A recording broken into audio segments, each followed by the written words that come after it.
Bueno, pues creo que se ve bien, ¿no? La presentación se ve correcta. Está Ya perfecto. habíamos, estupendo. Decirles que, bueno, ha sido un reto porque la verdad que el título ya de por sí me sorprendió. No sabía muy bien cómo enfocarlo y qué se podía denominar planificación, ¿no? Eh, Comentarles, bueno, mis conflictos de interés. Básicamente es dinero que nos aportan a la Fundación para la docencia y la investigación. Y que el tema, pues en general, va a versar sobre cómo manejamos o cómo vigilamos la recidiva de las estenosis venosas centrales. Ya el miércoles pasado yo creo que hubo buenas presentaciones a las que estuve presente, hablando sobre las estenosis, el tratamiento de la estenosis, de la oclusión venosa central y de los troncos venosos brachiocefálicos, y por lo tanto yo de ello voy a mencionar muy poco. El esquema que tienen es el que se ve a continuación. Lo primero que vamos a hablar, que creo que ya se ha mencionado, es que cuál es la importancia y el porqué de la recidiva de la estenosis venosa central. Los artículos que yo he revisado más recientes, fundamentalmente el que tienen ahí en la pantalla, que es el artículo de Afghani y colaboradores del año 2019, la incidencia y prevalencia de las estenosis venosas centrales en los pacientes en hemodiálisis es inferior a las que otros autores, incluso de años presentes, van a mencionar. Yo creo que es porque ellos utilizan referencias muy antiguas, anteriores al año 2000, incluso anteriores al año 1990, donde la prevalencia de catéteres venosos centrales entre los pacientes de hemodiálisis era muy elevada. En el artículo que os les menciono, que han estudiado más de 2.800 pacientes, eso sí, en un ámbito que es el ámbito británico, es en Londres, la prevalencia es inferior. Creo que es debido a que actualmente, por lo menos en este ámbito de pacientes, el número de catéteres venosos ha disminuido, cada vez hay más fístulas de diálisis y ello ha hecho que la prevalencia de la estenosis venoso central sea inferior. Las guías clínicas hablan de un 3% de hipertensión venosa en los pacientes en hemodiálisis. Por lo tanto, podemos decir que no es excesivamente frecuente, que la clínica que va a aparecer, que yo creo que es conocida por todos, que básicamente van a ser problemas durante la diálisis, edemas del miembro, dolor en el miembro y ya más raramente pérdidas de tejidos a nivel distal por consecuencia de la hipertensión venosa. Pero de todas formas sigue siendo un problema muy importante y sabemos todos que el éxito técnico es muy frecuente, aparece en el 90-95% de las angioplastias, pero que también la recidiva es la norma. Varía, depende de los autores, entre el 12 y el 50%, incluso entre el 13 y el 100%. A los de permeabilidades van a variar mucho, pero podemos decir que a los 3 meses o a los 6 meses de la angioplastia, la recidiva es la norma en las estenosis venosas centrales. Y yo siempre me he preguntado qué le ocurre a la estenosis venosa central frente a las estenosis en otras localizaciones del acceso vascular. Ya sabemos que el malo de la película en todas las estenosis venosas centrales es la hiperplasia intimal. Sabemos y conocemos que en el paciente de diálisis existen factores añadidos a esa proliferación intimal, ya sea la presencia de uremia, sea la presencia de factores inflamatorios que inducen esa proliferación desde la adventicia hacia la placa intimal, pero siempre me he preguntado qué es lo que hace que la estenosis venosa central recidive más. Es difícil encontrar respuestas a estas preguntas.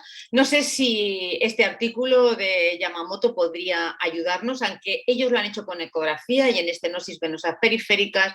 Existe una estenosis que es la que se marca aquí, que creo que ven en el puntero, que sería la estenosis tipo C, y que en la curva de supervivencia va a tener mucha peor respuesta a la angioplastia, mucha más facilidad de recidiva, y que es la estenosis en donde, además de la hiperplasia intimal, va a existir una vasoconstricción que ellos llaman de la vena, que yo diría que sería una fibrosis periadventicial y que creo que es lo que le produce lo que se produce fundamentalmente en la estenosis venosa central. Quizá esa sea la causa o su localización diferente. Hay otros autores que indican que el catéter venoso central, que ya lo sabemos, lo que está produciendo es un trauma endotelial, un proceso inflamatorio que produce la estenosis, pero eso no justifica que haya una mayor recidiva. A nivel central no vamos a tener el trauma continuado de la punción, que podría justificarlo en vasos periféricos, tampoco encontramos áreas de excesiva turbulencia que lo justifique. Es verdad que existe ese potencial de daño inmunológico, pero creo que nos hacen falta muchísimos más estudios en animales, in vivo, pero en animales, que nos indiquen por qué existe esa mayor recidiva, si es una diferencia anatómica y por qué se está produciendo, algo que yo desde luego creo que aún hay que hipotetizar y que no he encontrado una clara respuesta. ¿Cómo debemos vigilarlas? Es decir, ¿cuándo debemos realizar una segunda angioplastia? ¿En qué momento? Ya veremos con qué dispositivos. Según las guías españolas del acceso vascular, hay varias técnicas de monitorización y vigilancia, pero yo creo que todas en las estenosis venosas centrales no van a ser útiles. Por un lado, sí que tenemos la vigilancia a través de yo creo que muy importante, a través de la valoración física, que sí nos indican qué datos podemos encontrar cuando hay una estenosis venosa central y cuando hay una recidiva de esa estenosis que ya hemos tratado mediante angioplastia. Con respecto a las determinaciones de presión venosa, que sí que es cierto que parecen mucho más útiles en las fístulas protésicas, también yo creo que tendrían importancia en las estenosis venosas centrales, a que probablemente después los nefrólogos que están en este congreso nos puedan ayudar a identificar con mayor evidencia y con su experiencia, pero yo considero que al tratarse estenosis del old flu, no del influ, la determinación de presiones venosas sí que son importantes, igualmente que las inadecuaciones de la diálisis y los problemas de recirculación que también suelen aparecer en las recidivas. Por otro lado, algo que es muy importante en la estenosis periférica, como es la determinación del flujo y la ecografía, creo que van a tener menos importancia y menos validez en la estenosis venosa central.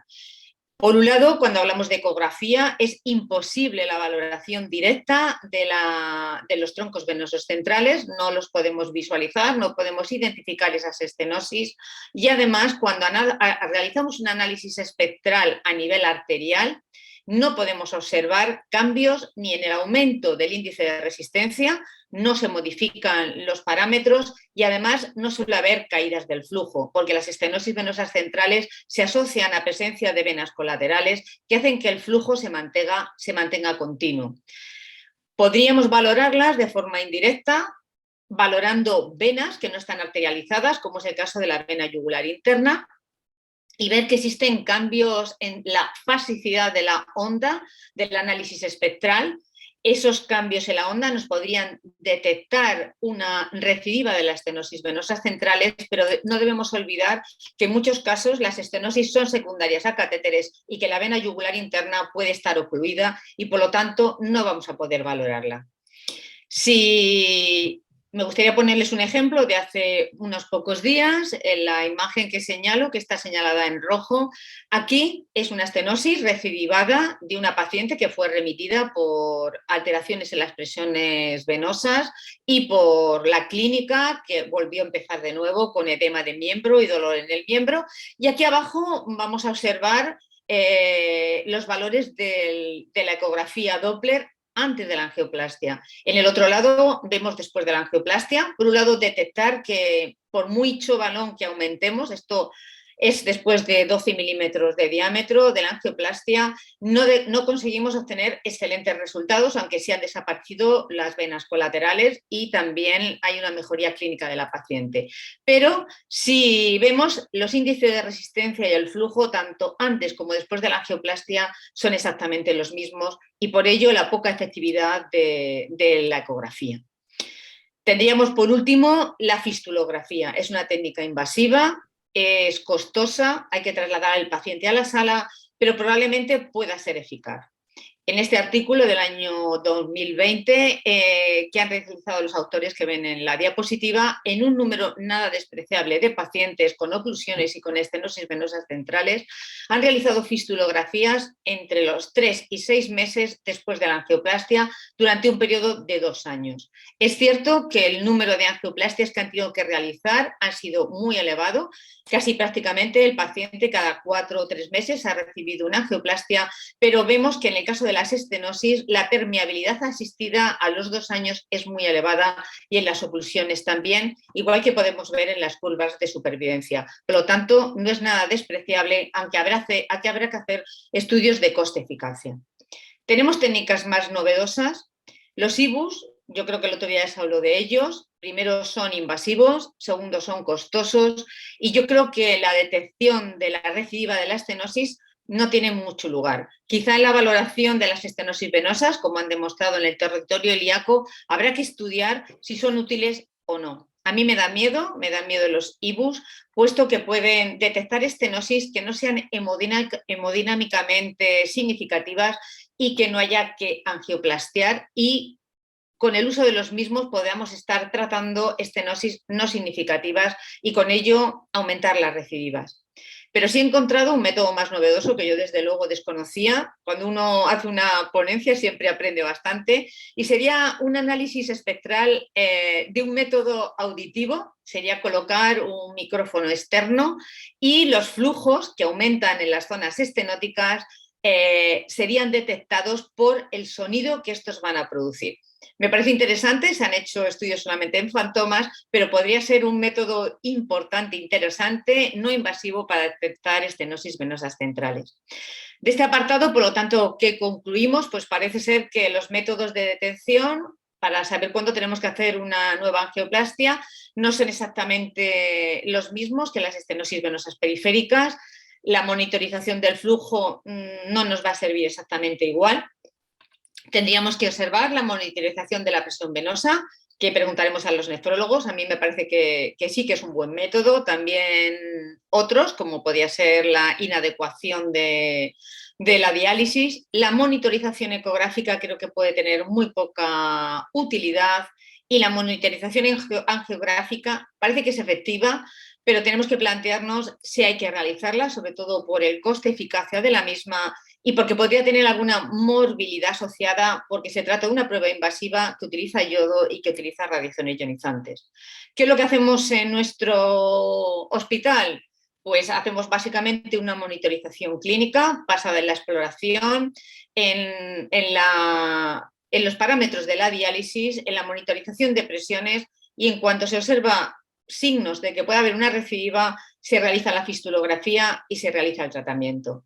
Creo que es importante valorar la monitorización angiográfica en todos estos pacientes para evitar llegar a la oclusión y a la pérdida del acceso vascular. Y bueno, decir que tenemos que ser muy cautelosos antes de tratar una estenosis venosa central.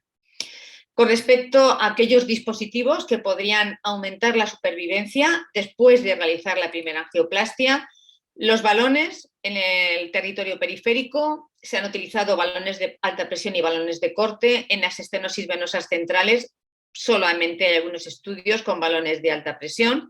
Sabemos que son útiles hasta un periodo corto, hasta permeabilidades de 6 meses, no más allá. No tienen mejoras, y han aparecido ahora los balones con droga, fundamentalmente con paclitaxel. No vamos a hablar de los balones con sirolimus, porque el sirolimus no se ha utilizado más que en 2 estudios observacionales con muestras muy pequeñas y con resultados a 6 meses en las estenosis del territorio del acceso vascular. Estas drogas ya las conocemos, son drogas lipofílicas, antimitóticas, que intentan evitar la hiperplasia intimal secundaria a esa proliferación de células miointimales. Por último, tendríamos los stent y las fístulas de diálisis, y vamos a ver qué podemos decir de ellas en las estenosis venosas centrales y en las oclusiones venosas centrales. Yo he recopilado en la tabla los estudios más importantes y más recientes. De todos ellos solamente existe un ensayo clínico randomizado y además con una muestra de pacientes muy pequeña. Solamente se ha estudiado 40 pacientes, realizado por el doctor Kitru en el año 2017. Existen otros estudios, algunos como el estudio de Cui, que va a comparar los balones de alta presión con los balones convencionales, y el estudio de Hochschild, que compara la angioplastia con balón convencional con el stent. Dentro de ellos hay 4 que van a estudiar, 3 estudios observacionales y un ensayo clínico, los balones con droga, con paclitaxel, con el balón convencional. Si estudiamos las curvas de supervivencia, por lo menos de permeabilidad primaria, observamos que en el estudio de Cuy los resultados son excelentes, tan excelentes, incluso más con balones convencionales que otros estudios similares. Yo he realizado un buen análisis del artículo y creo que tiene muchos sesgos y por lo tanto no me parece excesivamente creíble esta supervivencia a 12 meses de los balones de alta presión por sí solos. Por otro lado, tenemos el estudio de Hossakul con Sten, donde obtiene una mejora en la permeabilidad, pero no excesivamente significativa. Y tenemos dos estudios con balones con droga, uno del año 2015, en donde Massman no puede utilizar balones ya fabricados con diámetros superiores a los 8 milímetros y lo que hace es que añade una matriz de paclitaxel a balones convencionales y obtiene buenos resultados de permeabilidad primaria, cosa que no, por el contrario no obtiene el resultado de Chon, es decir, que hay una heterogeneidad en cuanto a los resultados con balones con droga. Respecto a Kitru, tenemos un ensayo clínico que sí que observa una mejoría de permeabilidad primaria, que en un periodo de 6 meses son aproximadamente de 25 a 30 días de supervivencia más con los pacientes que utilizaron balones con droga frente a balón convencional y en el estudio observacional multicéntrico que está realizando con varios hospitales en Europa, solamente tenemos resultados a 6 meses, aunque ellos han hecho una inferencia estadística hasta 3 años y en estos resultados a 6 meses obtiene también mejores permeabilidades que los que muestran permeabilidades primarias con balones convencionales.